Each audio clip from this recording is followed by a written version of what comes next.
Hello, thank you for joining. We will begin our program shortly. Today's program is brought to us by the National Science Foundation. In the chat, you will find a link to a research survey on STEM careers. Please participate in this very important research and complete the survey.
Hello, thank you for joining. We will begin our program shortly.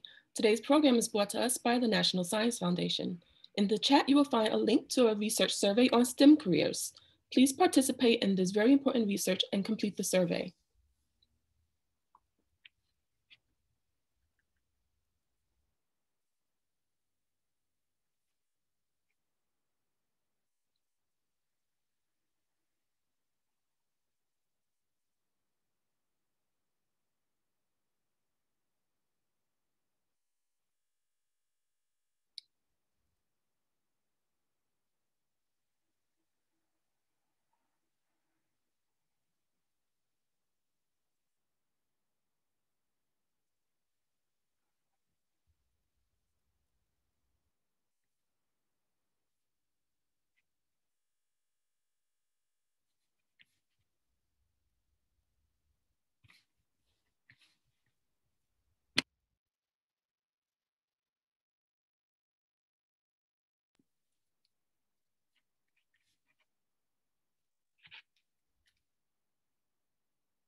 Hello, thank you for joining. We will begin our program shortly. Today's program is brought to us by the National Science Foundation. In the chat, you will find a link to a research survey on STEM careers. Please participate in this important research and complete the survey.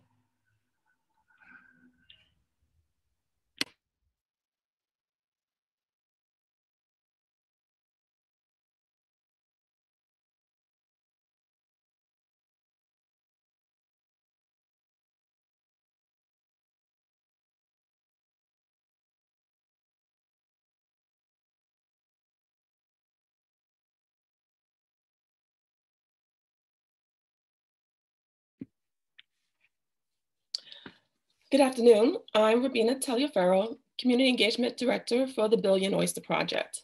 Welcome to the fourth episode of the BOP Near Peer Career Panel Series, brought to us today by the National Science Foundation in partnership with Pace University and the New York Harbor School. These panels focus on introducing middle school students and current high school students to students from high school from New York Harbor School, college students, alumni from New York Harbor School, and industry professionals in the professional diving program and industry. At the end of the program, you will have the opportunity to participate in some very important research with the National Science Foundation. During the panel, there will be a link in the chat box that will take you to the National Science Foundation Research Survey on STEM careers. We will very much like your input. Now, without further ado, I would like to introduce our Billion Oyster Project moderator, Avery Binns, who's currently a senior at New York Harbor School, studying vessel operations. Avery? Welcome all, and thank you for taking the time out of your day to join us. My name is Avery Binns, and I'm a senior in the Vessel Operations program. Today, we are going to be meeting with panelists that undergo a career in the professional diving industry, as well as some Harbor School alumni and students. Throughout this meeting, we'll be discussing the different pathways that our panelists took to get to where they are today. There's no doubt that this field of work came with different levels of difficulties, hardships, and success. I hope you all are as excited as I am to hear about these people's journeys. Now, without further ado, I'm going to name off all the panelists that we have. Ken Stewart, co-founder of the Tennessee Aquatic Project, Diving with a Purpose and Youth Diving with a Purpose. Bobbie Scholley, retired U.S. Navy captain. Victoria Martucci, recreational dive professional. Devin Longo, New York Harbor School student alumni and currently attending SUNY Maritime. Liam Dartani, New York Harbor School alumni and currently attending SUNY College of Environmental Science and Forestry. And Julia Kaplan, current New York Harbor School senior. As the discussion goes on, I'm going to ask each panelist that I name off to turn on their cameras and give a brief explanation and definition about what they do and how they got to where they are. So may we start off with Ken Stewart. May you please show your face and talk to us about how you got to where you are today. Well, good morning, everybody. Thanks for this opportunity to talk about what I do. But I want to make it very clear, I am not a dive professional. I am just a recreational scuba diver. But what I do bring to the table is I run several organizations. I'm the co-founder and program director of 3 organizations, 2 which would probably mean more to you than the one here in Tennessee. I am in Nashville, Tennessee, but I am a true New Yorker, born and raised. So the organizations that I run, one is called Diving with a Purpose. Diving with a Purpose teaches the lay scuba divers, which most of us are, we're not professionals, how to document shipwrecks, right? And to do it from a research level and from a documentation level, believe it or not, underneath the water, and introduce the participants to maritime archaeology. The other program that I run is called the Youth Diving with a Purpose, and it's the same program as the adults, but it's for young people, and it teaches the same course in maritime archaeology. And the other program that we run is in ocean conservation. We partner with a local organization in Key Largo, Florida called the Coral Restoration Foundation.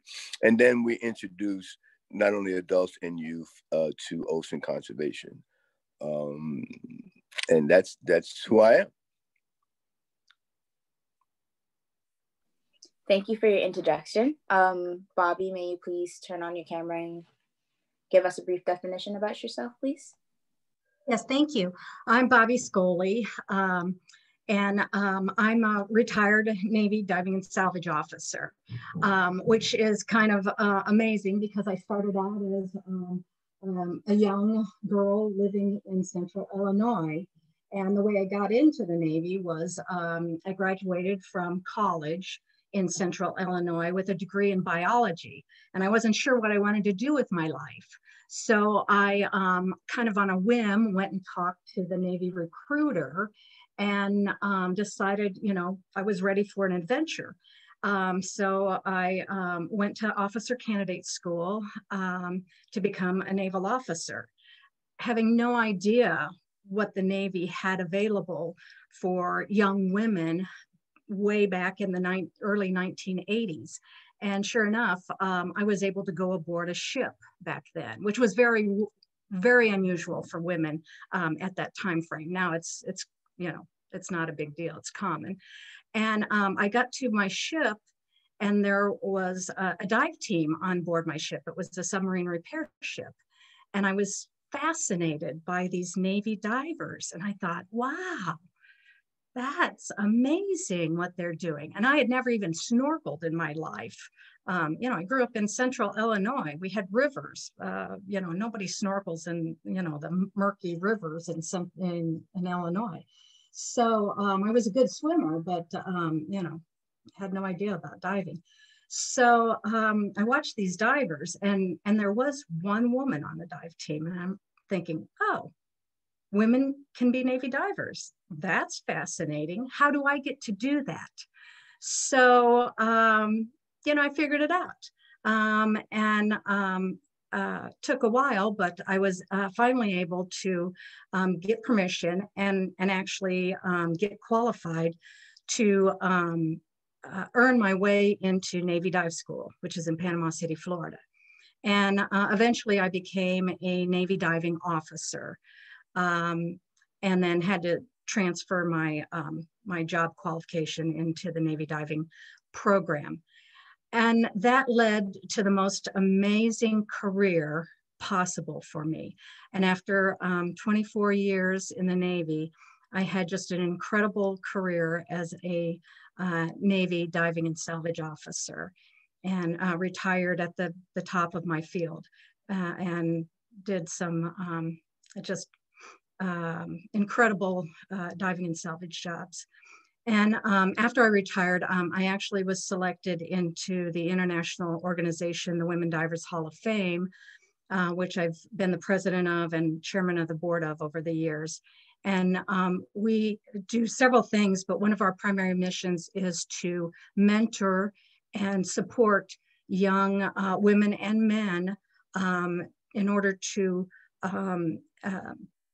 encourage the next generation of divers, just like all of you, into the diving community by providing mentorship and scholarships.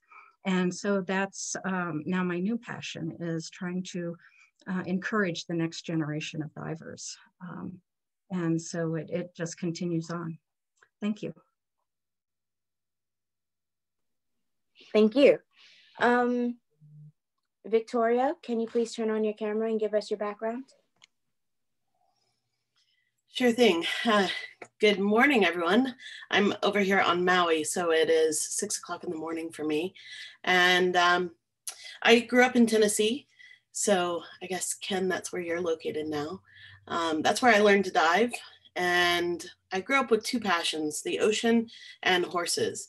And while I was attending college for business and psychology, is what I was studying at the time, I went on a vacation to the island of Maui, and I got the opportunity to see women in positions of leadership, giving educational talks, leading dives, being the captain of the vessel. And I'd never seen that before. So I learned to dive in the 80s, and this is the late 90s. And it's the first time I'm seeing women in a position of leadership. So I was totally inspired, and I decided to take a break from college. And that first year I went from open water diver to a scuba instructor. And as happens in life, one thing leads to the next. And I started following my interests within the field. I got into photography and ended up having several photos published in books. As my seniority grew in the company, I started taking on training and mentoring new crew and new captains. I sought out professional development opportunities like interpretive guide certification, earning my captain's credential. And where I'm at right now is I'm most passionate about conservation, and I'm helping to develop conservation programs at the company that I'm at. And it's involves interpretive work with recreational divers. I noticed earlier that Ken said he's not a professional diver. And so I guess I'm that weird in between where I'm a professional recreational diver.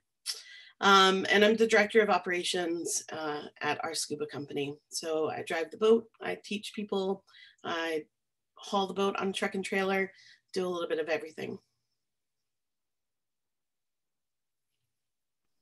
Thank you. Now may we have Devin, please. Can you turn on your camera and give us your background? Yep. Hello and good morning. My name is Devin. I'm a student alum of Harbor School from the professional diving program, and now currently a senior at SUNY Maritime College studying marine engineering and pursuing a third assistance engineer's Coast Guard license. So the way I got into this whole thing was from harbor school. There was some high school fair like in 8th grade, and there was a stand for harbor school, and I went up to it and they're like, "We dive," and I was like, "That's really cool." So you know, I guess if everybody's familiar with it, with New York at least, trying to apply for schools, that's how the harbor school, they accepted me, and then I got into it. So they basically, you know, they start you off from your sophomore year to your senior year, going through from recreational open water diving to scientific diving. And at that time, by senior year, we really got into the working dives, and I kind of fell in love with it. It was just like, there was not a lot of kids that can go around to say, you know, I dive in New York Harbor for, you know, class. And I really took that with pride. And I think at the end of the senior year, my teacher from the class, I was able to talk to him and grab as many connections as I could, while also trying to start college. So there was sort of a barrier in which I had to recognize the fact I still had to go to college, but also, you know, still try to pursue my career right now. So that was sort of the brick wall that I hit initially, because SUNY Maritime is very demanding with, you know, with all the time, because your first year, you're what they call a mug. So yeah, I mean, basically I got all the connections I could, and between summers and between classes, I've been in the water. I've been a part of a couple of commercial diving jobs, which I've been able to really hone the skills as a working diver and as a professional diver. Currently, it's like, you know, when people are kind of like, "So what exactly do you do?" And it's like, I always remember asking my teacher that, because he was a commercial diver, and I was like, what does that mean? Do you just like wake up, go to work, and then like go home? It's like, no, it's a totally different thing. So you have 5 different bosses, and they call you whenever they need you, and then you have to show up and sort of get the job done. So it's much different kind of job that requires sort of, you know, an off-the-cuff approach, but also that you need to develop a plan and think critically about what you do, which I think for studying engineering, I think has also helped me do that. So now, you know, that's basically what I'm doing now until I graduate, in which, you know, beyond that is going to be hopefully Navy diver, because I got a contract for that. So that's sort of what I'm doing right now. So I think that's what I got. Thank you. It sounds like you're really trying to make something for yourself. That's amazing. Liam, can you please turn on your camera and give us your background? Hi. I think my camera's on. I hope my camera's on. Yeah. So my name's Liam. I'm a professional diving alum from New York Harbor School. I always really loved the ocean. So when I found the harbor school in the 8th grade, I knew I had to go there. And between the New York Harbor School and as well as a stint at the Island School, which is a study abroad opportunity in the Bahamas, I really fell in love with the environmental aspect. So when I was applying to colleges, I started to look for schools that really focused on science. And I ended up going to the SUNY College of Environmental Science and Forestry to focus on conservation biology. And I am pursuing a class in scientific diving at the SUNY College of Environmental Science and Forestry as well. Thank you. And last but not least, Julia, can you turn on your camera and tell us what you're doing with your life right now? Yeah, so I'm a senior at the New York Harbor School in the professional diving program, and I was kind of drawn to it because I've always been like obsessed with the ocean. My whole family is all scuba certified, so I knew I wanted to do it. I was actually scuba certified before I came to the school, so I kind of just came into the program wanting to further it even more because I want to go into marine biology. So I just wanted a chance to get all the certifications I needed to really pursue it. So a couple months ago, I just got into Stony Brook University. So I'm going to be continuing my marine biology dreams there. That sounds amazing. Thank you. We're going to continue with our discussion. So I'm going to ask all panelists to please turn on your videos while we have our conversation. I'm going to be asking a list of questions. You know, your job's simple, answer them as best as you can. And yeah, we shall continue. This seems like a large field of study. What types of jobs can one pursue? This goes out to the professionals. Feel free to answer as you please. I guess I'll start because I've kind of been driving myself mad since I graduated from high school and trying to figure out what I want to do with my life. So you can sort of boil it down to a couple of different fields. You know, there's the recreational aspect of it, which includes sort of what Miss Martucci does, just teaching the classes, carrying out dives in really nice places such as Maui. There's also, you know, there's the military aspect, which Miss Scholly does or was doing for Navy divers. And then you also have the commercial diving aspect, which I've been doing since between college and classes. And then there is the scientific portion of that, which kind of goes into the BOP, Billion Oyster Project, and you know, the coral restoration kind of type deal. So I've been able to kind of get my hands into most of these different things, but I think it really depends on, you know, the connections that you make. And I think that's why Harbor School was such an integral part in that, because, you know, diving is already a small, weird community. And when you kind of simplify that down to like, okay, this is where they do it, it's in a school, like everybody just kind of knows like what they're doing there. So, you know, there's a small knit community, I think. And once you get into that, like, you know, you can really get through anywhere. Like I've worked with Mr. Stewart through the Youth Diving with a Purpose, and it was great. You know, and being a Harbor School student, I think it really opens your eyes, just the environmental aspect as well, with water quality and how important the Billion Oyster Project really is. So that's.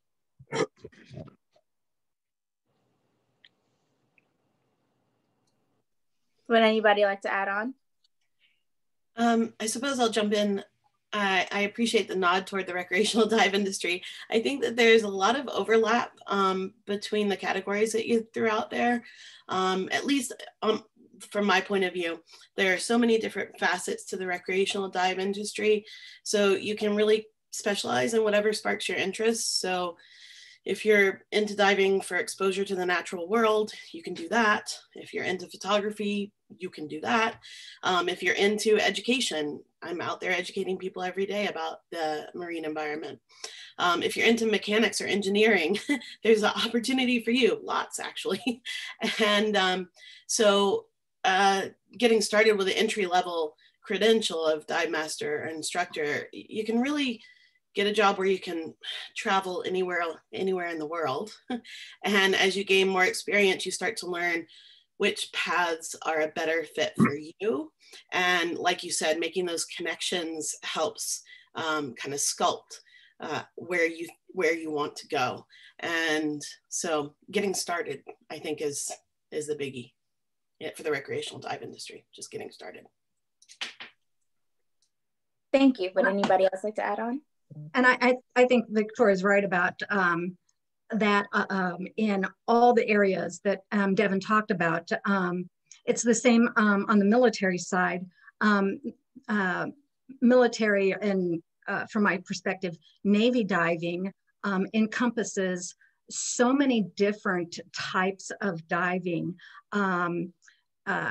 You have salvage diving, which is what I did.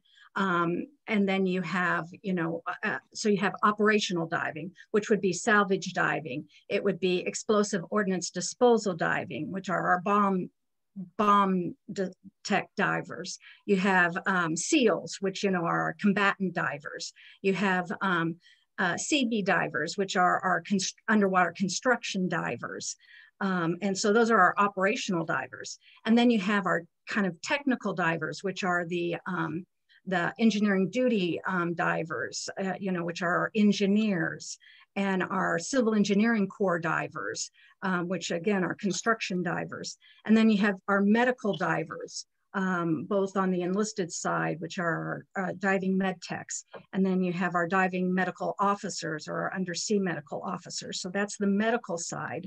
And then they get into our underwater research or our diving research, which we have two big diving labs, the Naval Experimental Dive Unit down in Panama City, Florida, which do a tremendous amount of research.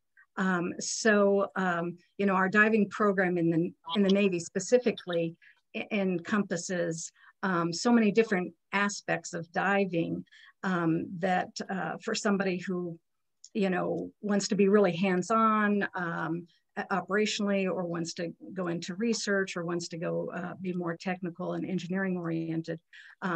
There's a real diversity in military diving that you might not think of, but I think that's true in all different areas of diving, whether it's recreational or professional or that kind of stuff.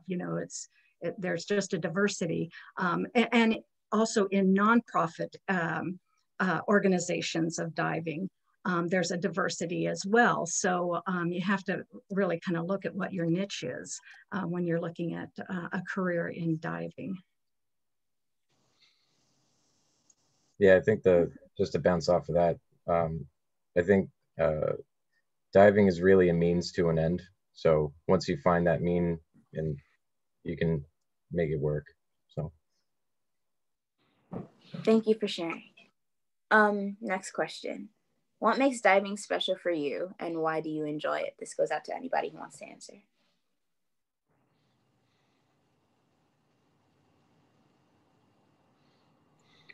Honestly, it's like the closest job to being an astronaut. It's the coolest thing that you can do to get paid.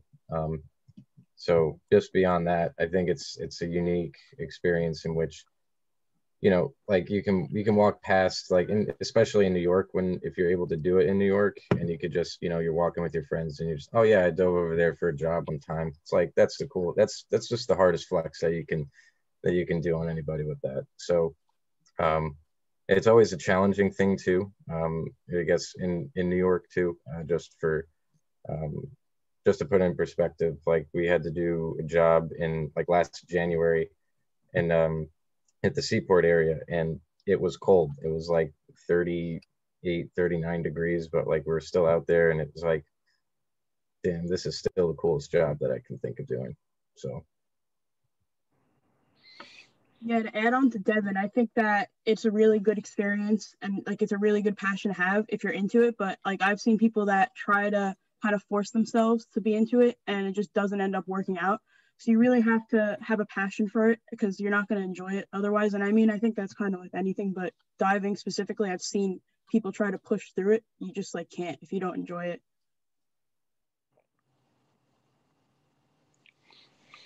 Would anyone else like to add on? Well, yeah, this is Ken Stewart again. Again, I am not a professional diver. I'm just a recreational diver. I have many dives. I've been diving about 30-something years. But to me, what it does is opens up a world that I had never seen. Like I said, I am from New York, born and raised there. Now I live in Nashville, Tennessee, which is a landlocked state. But in my passion, what I've tried to do is transfer my passions in developing career paths for young people, right? To explore different job fields. One that's not traditionally explored is maritime archaeology. It's exploding career path, and of course marine conservation. If you with this new administration, I think climate change is going to be at the forefront of what they're trying to do, and there are tremendous opportunities for those of you who are interested in the conservation field. You can even probably come up with your own field if you're innovative enough. So there's many opportunities. Don't close the doors on what you can do. Ken, I have a specific question for you. Mm-hmm. I heard about the dive that you had with Samuel L. Jackson. How was that? Okay. Would you like to tell us about that? Well, if you did not know, so dive with a purpose. There is a focus, right? It's not 100% focus. It's a focus on the African diaspora, and what we do is a special emphasis on the slave trade. It's not our full focus, but it's one of the things that we do. If you did not, so Sam Jackson found out that he was, through a genealogy test, found out he was from Ghana. And I don't know if it was Ghana, I can't remember the country, but bottom line was, so he started to explore it. And then they decided to film this series. It's called Enslaved, where he was involved and DWP was involved, Diamond Purpose was involved with 6 different slave wrecks, starting with a wreck down in the Guerrero, which Devin is probably very much familiar with because he was a part of diving for it. But so Sam, coincidentally, the year before last was in Miami doing a press release for his new movie Shaft, and we were in the Keys, right? So his manager said, "Hey, Sam, maybe Sam can come down and meet you guys." So he came down and hung out with us for 2 days. Right now, supposedly Sam was a diver, but Sam wasn't getting in the water those 2 days. But a really, really nice guy. I mean, what you see on TV is the person that you get with Sam, right? There must have been 40 of us there, and he was, he gave everybody the opportunity to take a photograph with him. We talked with him, and we formed somewhat of a partnership with him. Yeah, so Sam was what you see is what you get. Really nice guy. Thank you for that. Continuing on, we have, what education do you need to be able to do what you do professionally? I think for me, at least, it was you really just had to have the drive to be able to do it. In terms of the skill, I'd say be comfortable in the water. That's probably a good start if you want to get into the working aspect of it. Obviously, especially if you like to take the course of commercial diving or any of these facets, really, because we all have to deal with sort of the same problems because we're all underwater. So current, you got to be comfortable with dealing with current, or you got to be able to, you have to be really just more of in a calm, when everything's kind of falling apart, you need to sort of remain in a calm state. So I'd say in terms of education, I'd say harbor school is probably the best way to start if you haven't already started diving, because it puts you in the best spot for being ready to do the working dives and being able to carry out dive plans. And even with YDWP, with Mr. Stewart, he had us planning out the dives and even mapping out the wrecks in which we were trying to figure out where the Guerrero was. So all these skills kind of culminate as you're doing them. You can't really, I really can't say you can learn a whole lot in the classroom unless the classroom is underwater. Then that's what I would say. Would anybody like to add on? Yeah, so I didn't end up getting a college degree. So you can do what I do with just a high school diploma. Having said that, I think that probably what I took away from school that has served me well is curiosity to learn more, to kind of seek out knowledge about different fields of interest for myself. And that means like usually reading a ton of books about the topic, whether it's interpretation or psychology or conservation, or studying the books to learn about the marine life so I can share that with the guests. I think also the ability for self-reflection and self-evaluation was a really important skill that I learned in school so that I could look critically at my job performance.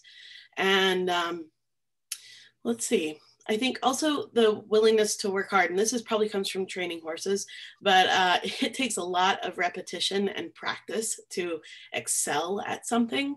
And so, and especially with horses, but also I found one myself. So kind of the tenacity to challenge myself to continue upping my game, to pursue my areas of interest, and whether that meant books or going and hanging out with people who knew more than me, or volunteering my time in certain areas so that I could gain knowledge to continue improving. Thank you. Follow-up question for whoever wants to answer. What are the certifications that you're allowed to get, and what do these certifications mean?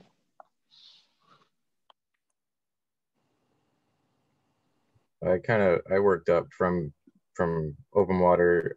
I eventually got my dive master working through a dive shop in the city, Pan Aqua Diving, shouts out.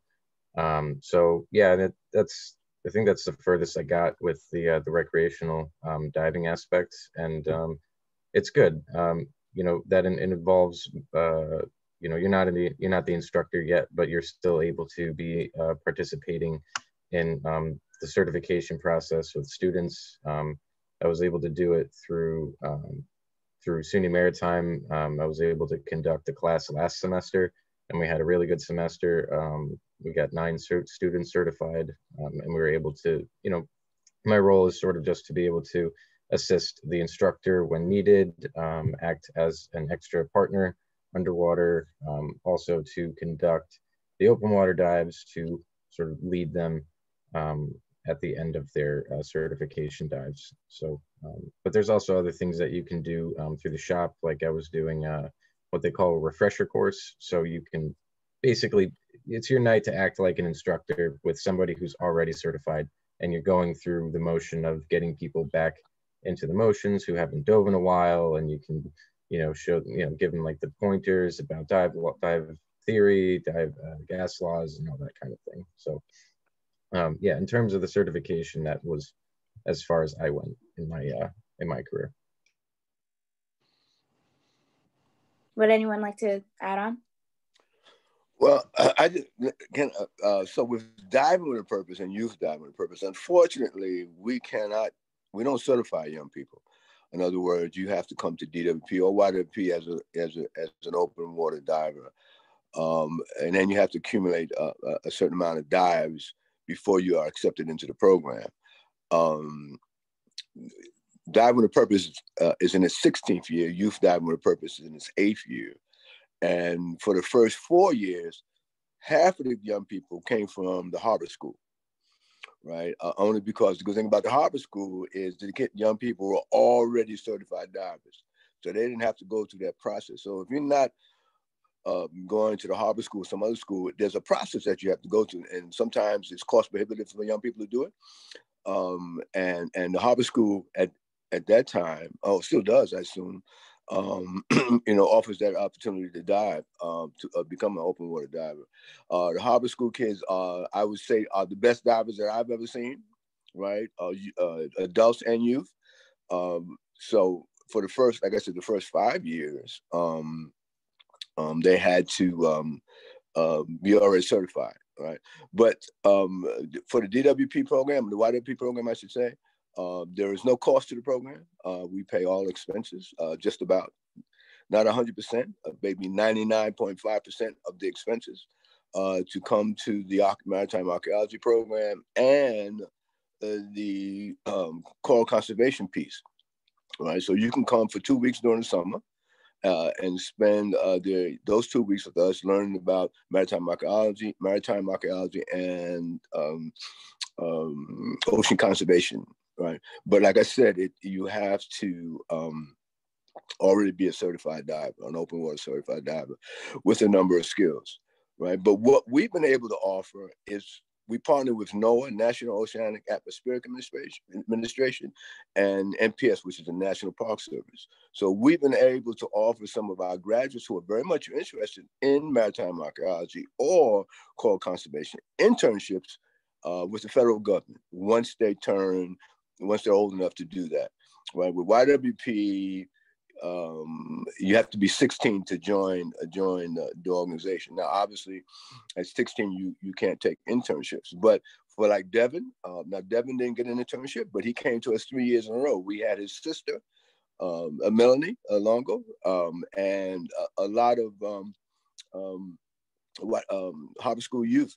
Robina's son, Gabriel, I'm sorry, was also an internship at the National Park Service. So it's just a great opportunity for young people. But unfortunately, like I said, we don't teach diving, and you'd have to go through the process of learning how to dive.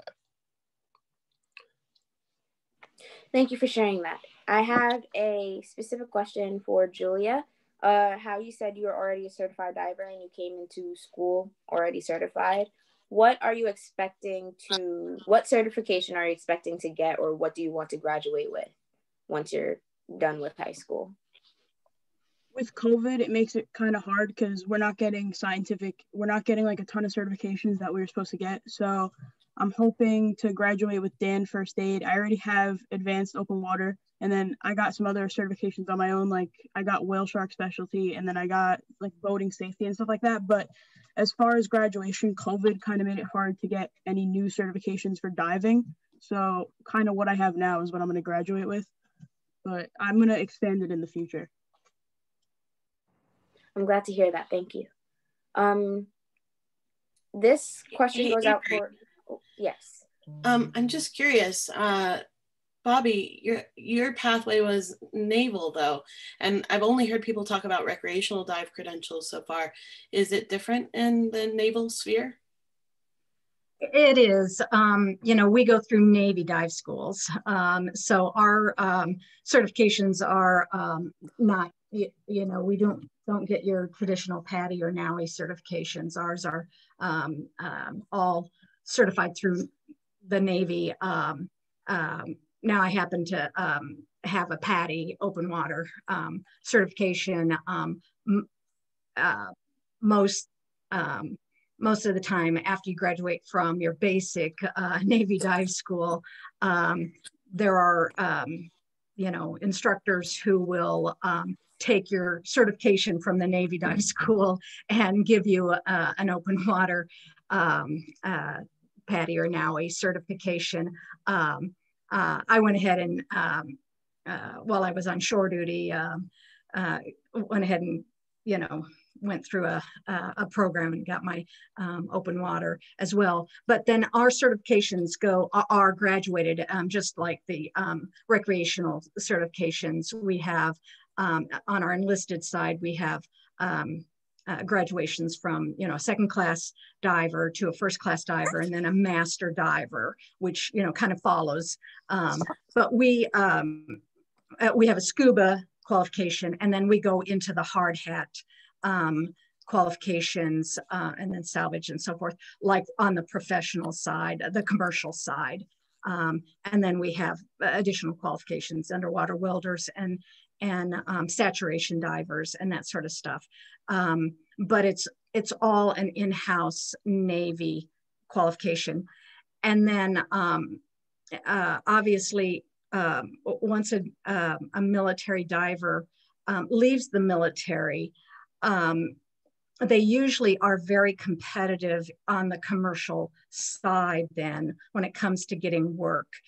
In some cases, of course, they're going to have to recertify and maybe even get civilian training in order to work in a civilian commercial arena. But that doesn't mean that they have to go back through a commercial school. Because they have a lot of qualifications that most commercial organizations will just transfer over into their commercial certification programs. But when it comes to recreational certifications, most of the times they'll be able to get their PADI or NAUI, at least open water. But a few of us go on and get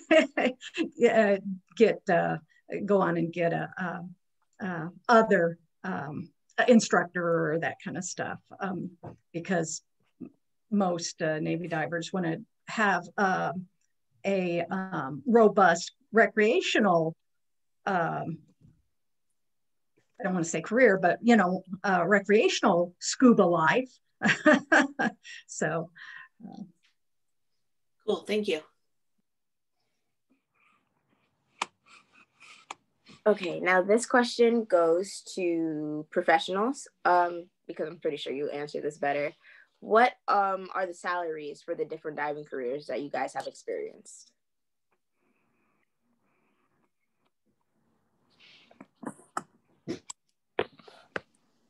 Very on and off. It's very, you know, I worked at a dive shop for 4 or 5 years, so I guess it was like bi-weekly. But yeah, I mean, usually for different jobs had different needs, which gave you different pay. So I wouldn't do it for the pay though. It's very much an on and off kind of thing. So unless you're looking for something very consistent, perhaps the Navy route, or you know, that's what I would suggest. And I'll jump in there. But you know, I got to tell you, in addition to serving your country, which is not a bad feeling at all. I mean, I had a fabulous 24 years in the Navy. A lot of family separation. You know, deployed a couple times. Those EOD and SEALs, they deserve all that hazardous duty pay and all that extra pay that they're making out there. And you know, they're doing some dangerous, scary stuff as divers. And a lot of it's not stuff that they're doing in the water, but they're making some pretty good money. And I can't tell you off the top of my head. You can Google it, you know, just Google the military pay scales. If you're looking at a career straight out of high school, you're going to be an enlisted diver, and you look at the enlisted pay scale. If you go to college and you want to become an officer, you know, you need a college degree, or you go through a Navy ROTC program, and hopefully the Navy will pay for your college education, or you apply to the U.S. Naval Academy, which I'm in Annapolis, Maryland right now. It's just down the road from me. And you try to get into the Naval Academy and have the Navy pay for your education, and then go in through an officer program. And the salary is pretty good. It's pretty competitive. And you know, you stay in for 24 years, you retire as a captain. The salary is pretty good. And then you retire, and you know, I'm making a pretty decent retirement paycheck for the rest of my life. So, and I get health care for the rest of my life, which you can't beat that. So, you know, that's something to take into consideration when you're looking at career. And that's the big recruiting. That's the big recruiting benefit when you're looking at military careers. In the recreational industry, I've only worked in the US, and so it's probably a different pay scale once you get outside the country. But here in our shop, if you're just doing sales over the phones, working in the office, you're probably making around $13 an hour. And then if you're a crew member on the vessel or instructor teaching off the shore, then you're making somewhere around $20 to $25 an hour. And as a captain, crew member, or in management, you're probably making around $25 to $35 an hour. And I would say also that this is a service industry too, with the recreational dive. So there are tips, but there's no 401k, there's no retirement plan. So during your working years, because scuba is hard on your body physically, so during your working years, you really have to focus on saving to be prepared for that time later in life. And also that's part of specializing too, and figuring out what your niche is going to be after you're not lugging tanks around for a living. Thank you for that. This question goes out for, again, anybody who wants to answer. What was one of the most amazing things that you've experienced while scuba diving? One of the most amazing things I experienced was when I was in the Bahamas. I was doing a dive on the continental shelf, which is already really cool because the ocean just kind of drops off into this big void, and it's awesome. But then over the edge swims a hammerhead, which was, I was diving with a woman who had been diving for, I think, 40 years, and she freaked out because she had never seen one. So I was just ecstatic to see it. And I always love sharks. So seeing a shark in person is always really fun and really cool.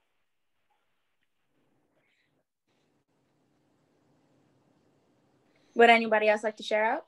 Yeah, similar to Liam, like I'm into sharks. So for one of my birthdays, I went to the Georgia Aquarium, and they used to let you like dive in the tank because they have 4 whale sharks in the tank. So it's really cool because you're diving in this tank that's like as big as 2 football fields, and they got whale sharks and manta rays just like flying over your head.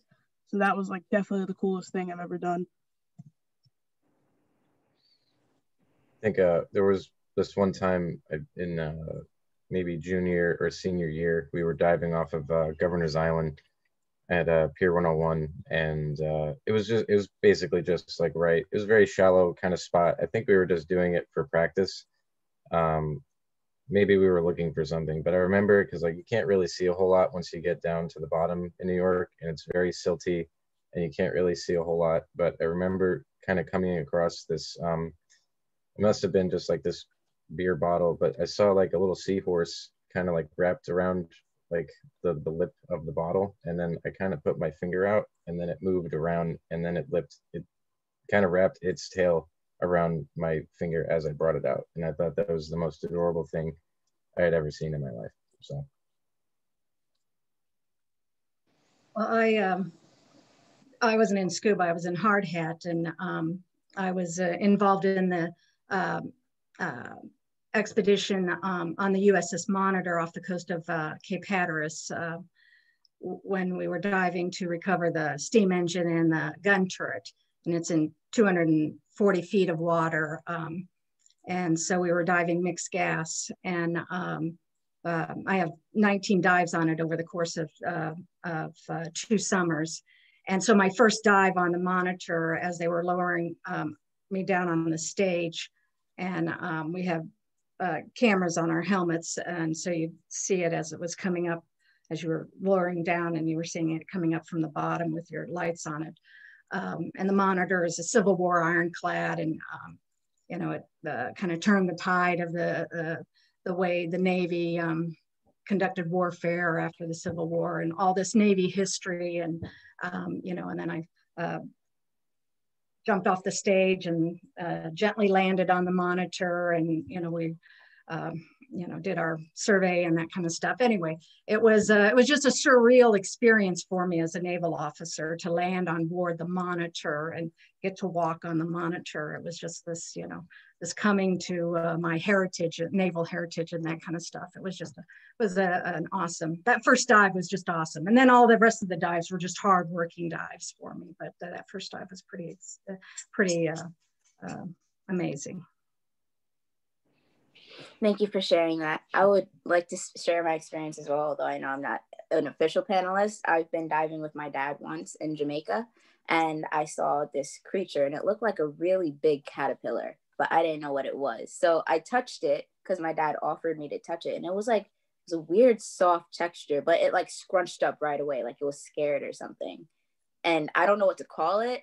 It was really weird, but it was pretty awesome. Continuing with the questions. What are some Avery, is it okay for me to answer too? And Ken didn't answer what his most amazing experience is. So like, Ken, come on. I'm sorry. My very well, I went to the Red Sea, and I dove right off of Sharm El-Sheikh, and there was a nudibranch called it was called a red flamingo, right? And undoubtedly, it was one of the most prettiest. And we were on a night dive. One of the most prettiest creatures I've ever seen. As it was just amazing. And that whole 2 weeks that I was in Egypt was probably the best experience that I've had diving. Right. There was not just one particular event that I could just point out, other than the nudibranch that I saw. For me, where my passion is trying to spark love for the ocean in the people that I take diving, because I'm regularly taking groups of 2, 3, 6 people out on a tour. And it's my belief that getting people to connect with nature is the only way to get them to protect nature. So my favorite and most amazing story is taking this group of divers to a reef that we don't get to very often because of weather conditions.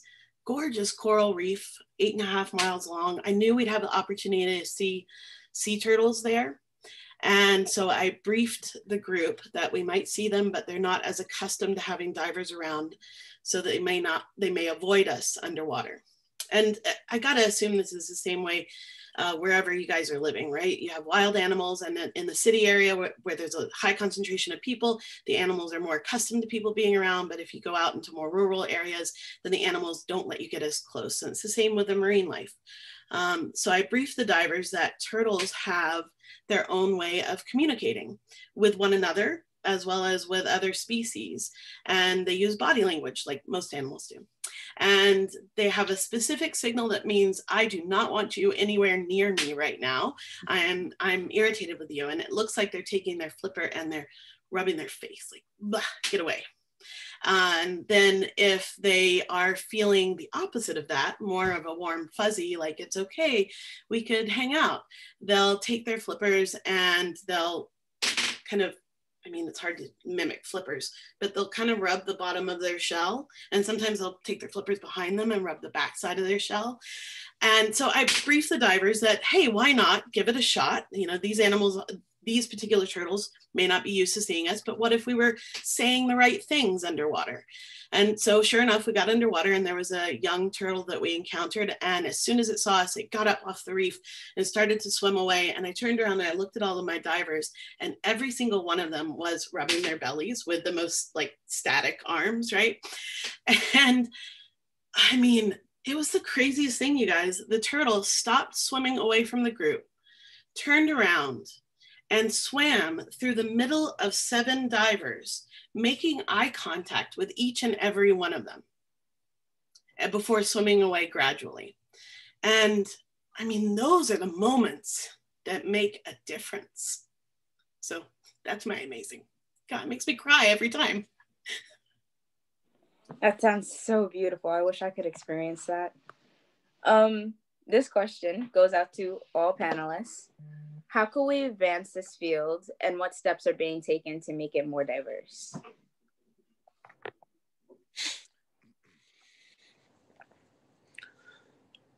Well, youth diving with a purpose is very diverse. We have lately, so we've had international students. We've got Hispanic, African American, and white students. So it's a very diverse group, and we want to continue being diverse. So we offer, opportunities to young people. Other than the harbor school, it is very difficult for young people to, especially young people who are not economically disadvantaged, to get into diving. Diving is not cheap. And like I said, Diving with a Purpose does not teach diving. But we're trying to experiment and help young people who don't go to harbor school, go to school like a harbor school, and help them. We've created somewhat of a national network and to help young people who may be interested but cannot afford it. It's at the beginning stages, so we are looking to help the harbor school. We have not been able to attract many more harbor schools in the last 3 years, harbor school students in the last 3 years. So we've had to go out and develop our own program. We've only had 1 student in the last 3 years from the harbor school, and don't know why. So we've been reaching out and forming a national network so we can get more young people, especially ones who are economically disadvantaged, to partake in youth diving with a purpose. And I absolutely agree with Ken. We need to get more young people that can't afford or don't have resources to get into diving.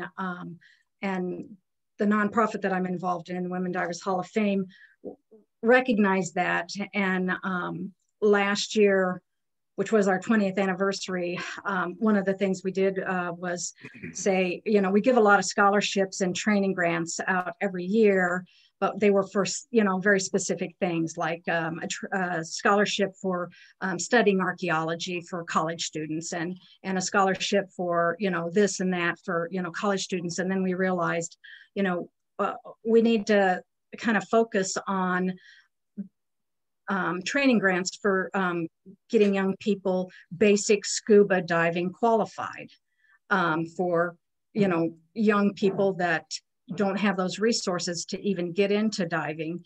And so last year, you know, we ran a program, 20 for 20 basic open water diving training grants for 20 young people, because if they, you know, don't have the resources to even get into diving, then, you know, they never get started. And we ended up getting like close to 300 applications from all over the world. Yes, we're the Women Divers Hall of Fame, so we kind of, you know, we're concentrating on young women, but the diversity of these young women that we got from all over the world was just incredible. And we were so happy to see that. So we have to do, nonprofits like our organization and other nonprofits have to do more of that to try to pursue that kind of involvement to reach out to young people that don't have the ability to get into the diving community. And you know, so we're trying to do more, but we need other organizations to do more as well. Thank you for sharing. I'd also just throw in there too that, like I said, the first 10 years of my dive career, I didn't see a female professional out there. And so that has shifted to some degree. Yeah, actually quite a bit in the last 20 years.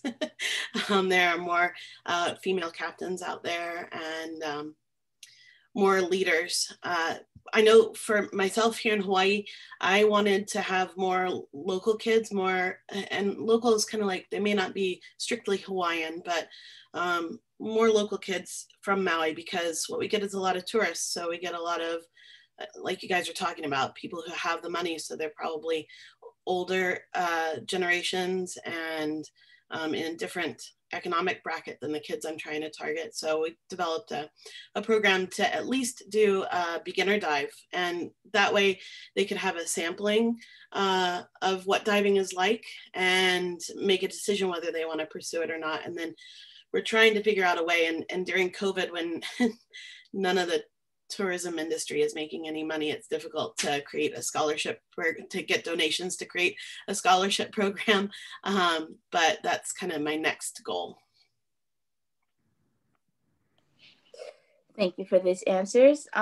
We are running a tiny bit over time, so we're going to end the discussion with this last question.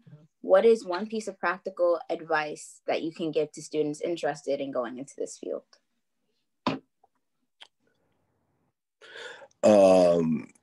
Perseverance. Whatever field you decide to go in, I know as young people, 16, 17-year-olds, you haven't decided on what you want. But it's a shame to devote many years to scuba diving and then find out that's not what you want to do, right? I don't mean no harm, but I've seen that happen in the harbor school, right? And young people pursue this 4-year scuba diving and don't do anything with it. So my thinking is be very sure about what you want to do, right? And then you pursue it. So with like maritime archaeology and ocean conservation, you have to bring something to the table, right? So once you graduate from high school, you have to decide on what your career is going to be after that. All right, it's very difficult to, you cannot be a maritime archaeologist without going to college. Can't happen, right? Now you can be a volunteer, but you won't be able to make the money. In ocean conservation is the same. You have to pursue a career in either biology, ocean conservation, and any of those kind of things to make a career. So it takes time, and it can be frustrating for young people because you're not making any money, you know, so on and so on. But the rewards will come at the end of what you decide to do. But you have to be dedicated and put the time and work in. Nobody's going to give you anything. And that's my advice.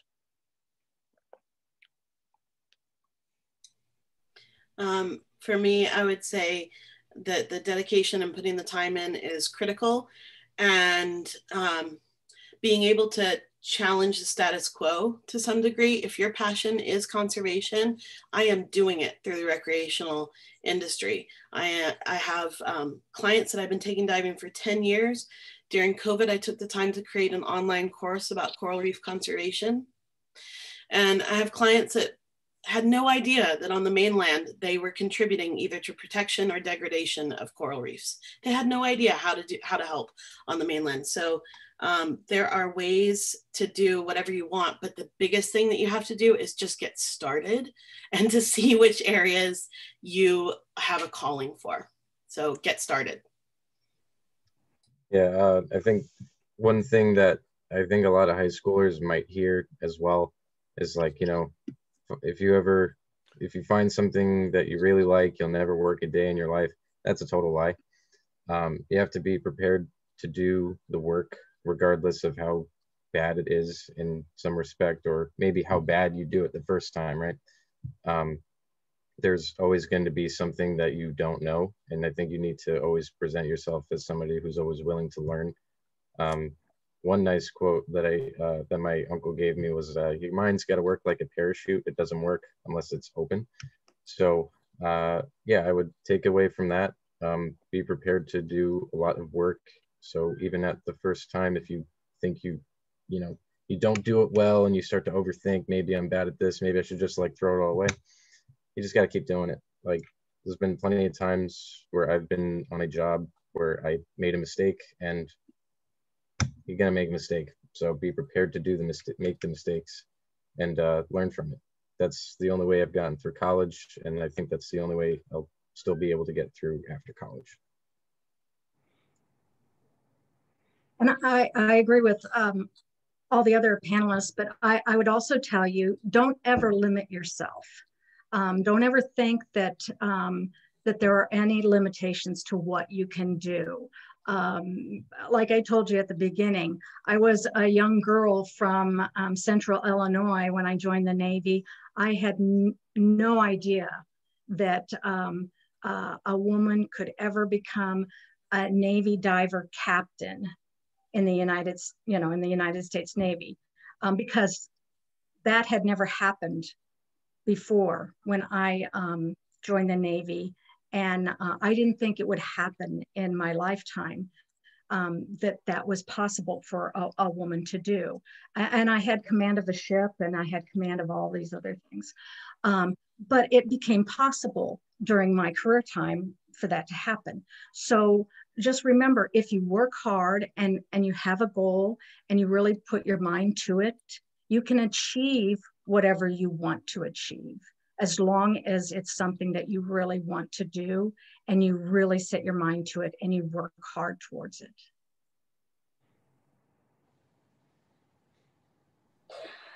Thank you for having this discussion, panelists. I'm sure you definitely educated a lot of the audience. To wrap this up, I'm going to head the speaker on to Robina. Thank you, panelists, once again for participating in this panel. It's been a great opportunity. Thank you to our audience for joining us. And please join us in February for our next panel. And remember to participate in the NSF Research Survey. Stay safe and be well. Thank you all.